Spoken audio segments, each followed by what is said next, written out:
Hello friends, this is Sumati Sridhar welcoming you all to yet another video from Culture Katha. For the last few weeks we've seen several videos on Indian astrology and astronomy. We've seen the basic philosophy behind Vedic astrology, how the idea of the interconnectedness of the universe and the development of karma theory led to the development of predictive astrology. We have seen the various Panchanga systems as well that are being followed in India and how festivals like Makara Sankranti and Akshaya Tritiya are actually celebrations of celestial events. For those of you interested in knowing more about these topics, check out these videos from Culture Katha, for which I've given the links in the description box below. Friends, astronomy, as you would know, essentially started off as a system of timekeeping.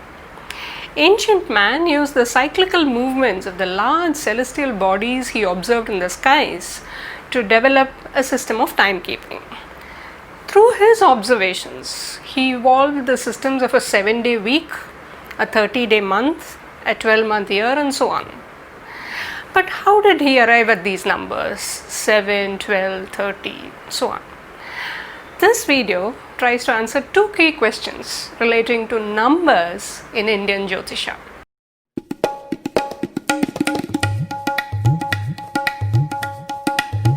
In Vedic astrology, each day of the week is referred to as a Vara. The word Vara means a turn, from which incidentally comes the Hindi word Bari, which also means turn.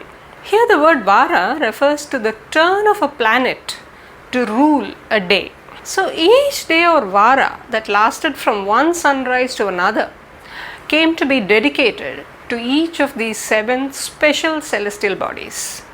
And that's how we have Somavara or Monday dedicated to the moon, the Mangalvara or Tuesday dedicated to Mars, Budhavara to Mercury, and so on. Although we share this idea of a 7-day week with Hellenistic or Greek astrology, not all world cultures seem to have had a 7-day week initially. For example, ancient Chinese and Egyptian calendars had a 10-day week, whereas traditional Korean and Javanese calendars had a 5-day week. But the real reason why the Indian system has a 7-day week is the moon. Yes, remember, the moon's journey around the earth is the reason which led to the concept of months. The moon's phases or pakshas can be broadly classified into 4 quarters. The first quarter is the phase from the new moon to the halfway phase of the waxing or growing moon. The second quarter is the phase from that half moon phase to the full moon or Purnima. Then comes the third quarter from the full moon to the halfway phase of the waning or decreasing moon, and the final phase from the half moon to the new moon or Amavasya. The time taken for a moon to go through these 4 phases is what we call a synodic month that lasts about 29.5 days. But the time that the moon takes to complete a revolution around the earth is about 27.3 days. This system of accounting for the moon's movement vis-a-vis certain fixed stars in the sky is called the sidereal system. So we have 2 systems, the synodic month and the sidereal month. Now the average of the synodic and sidereal months works out to roughly 28 days. When these 28 days are divided across the 4 quarters of the moon's phases that we talked about a while back, we get 7 days per quarter. Each quarter thus becomes a week made up of 7 days. And that explains why we have 7 days in a week.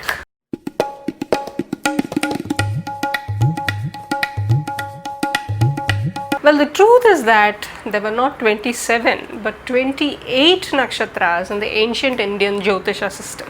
You may recollect from my earlier video how the nakshatra system that originated in India really long ago divides the visible constellations in the sky into 27 segments or nakshatras, with each constellation named after a prominent star in that constellation. But the number of nakshatras was not always 27. there were initially 28, which included a star called Abhijit, placed between the Uttara Ashada and the Shravana nakshatras. According to the Mahabharata, Yudhishthira, the eldest of the Pandavas, was born under this star. This star, Abhijit, subsequently lost its individual identity and the number of nakshatras were reduced to 27. But why did this happen? Why did the number of nakshatras fall from 28 to 27? Scholars believe that this may have happened when Indian astronomy, that followed a lunar calendar system, encountered the solar calendar system in the early centuries of the Christian era. The tropical or solar calendar system, as we have seen, based its timekeeping on the sun's movement across the sky. At some point in time, these two systems, lunar and solar, got integrated and we ended up with a lunisolar system. But this integration created certain mathematical problems. We know that the lunar system divided the constellations in the sky into 28 arcs, whereas the solar system divided them into 12 segments called rashis. Now, integration of these two systems meant that the 28 nakshatras had to be accommodated across the 12 rashis. But 12 could not divide 28 evenly. However, 27 could be divided neatly by 12 without leaving a messy fraction. And each of these 27 nakshatras was divided into 4 quadrants called padas. So we had 27 multiplied by 4, which was 108 padas for all of the 27 nakshatras. When the padas of these nakshatras were divided across the 12 rashis, we ended up with 9 padas spanning 3 nakshatras, fitting neatly into each of the 12 rashis.